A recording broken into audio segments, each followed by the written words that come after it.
All right, welcome to OG School. I want you to just, for a second, forget everything you think you know about crypto security. Today, we are diving deep into a heist that completely bypassed the most secure blockchain on the planet. And you know how it started? With a simple phone call. Let's start with a number, a really big one, just to make sure you're paying attention. $245 million. That's how much Bitcoin was stolen from a single person's wallet. Now, your brain is probably jumping straight to some genius coder, right? Some, super complex zero-day vulnerability that cracked the blockchain itself. Had to be, right? Nope, not even close. The truth, well, it's a lot simpler, and honestly, it's way more terrifying. This entire fortune vanished because one person answered their phone, and they believed a very convincing lie. Okay, so let's really get into this. We're going to be looking at the Malone Lam case.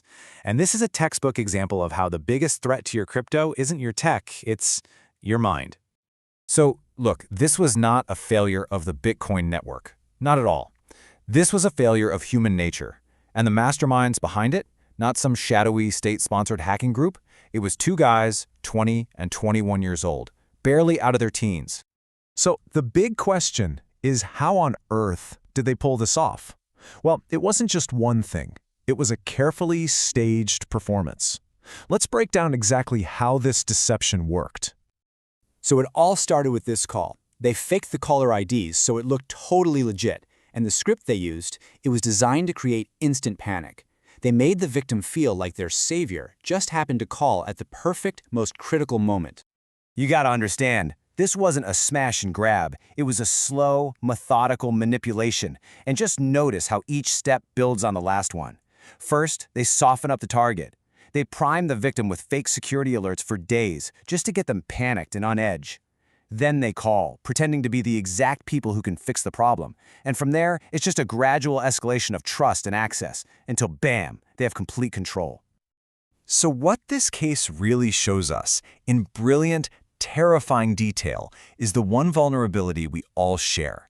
It's the one exploit that bypasses every firewall, every piece of encryption, every single line of code.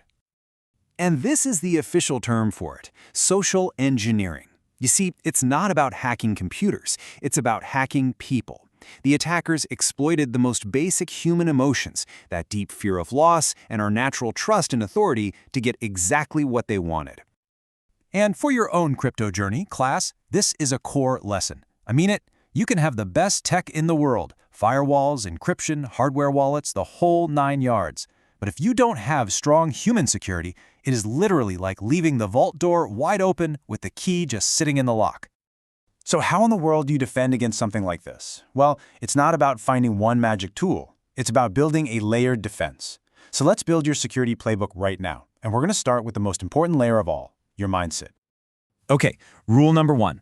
This is your first and most important layer. Your default response to any, and I mean any, unsolicited security alert has to be deep suspicion, not action. The entire goal of the scammer is to make you feel rushed. Your goal is to stop, take a breath, hang up the phone, and then go verify things on your own terms.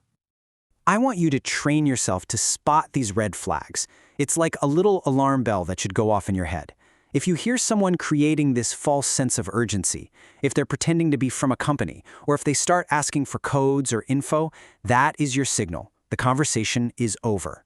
Don't argue, don't engage, just hang up and go check it yourself through official channels. All right, rule number 2. The attackers in this case, remember, they got their first foot in the door by tricking the victim into reading them those 2FA codes from their phone. So you've got to move away from vulnerable SMS texts. Switch over to a dedicated authenticator app, or even better, get a physical hardware key. You do that, and you completely shut down that entire avenue of attack. And now for the final and most critical rule. The only reason this theft was possible was because the private keys were visible on a computer that the attackers could see. You have to keep your seed phrase and your keys offline, stored physically. You do that, and this entire elaborate scam just falls apart right at the finish line. Okay, let's bring this all home. Let's tie it all together with the most important principle in self-custody, something we talk about constantly here at OG School. Look, this is not just some catchy phrase we throw around. It is the fundamental reality of what we do. There is no customer service line you can call to reverse a transaction. There's no fraud department that's going to refund your money. The security and all of the responsibility, that is entirely on you. And as the bank manager, the CEO, and the head of security for your own assets, your personal vigilance is the most critical part of your security setup. The technology cannot and will not protect you from yourself. So I'm going to leave you with this one thought. You can have the best technical security in the world, the strongest vault door imaginable. But is it truly secure? Or are you willing to let a convincing stranger on the phone talk you into handing over the keys? Think about it.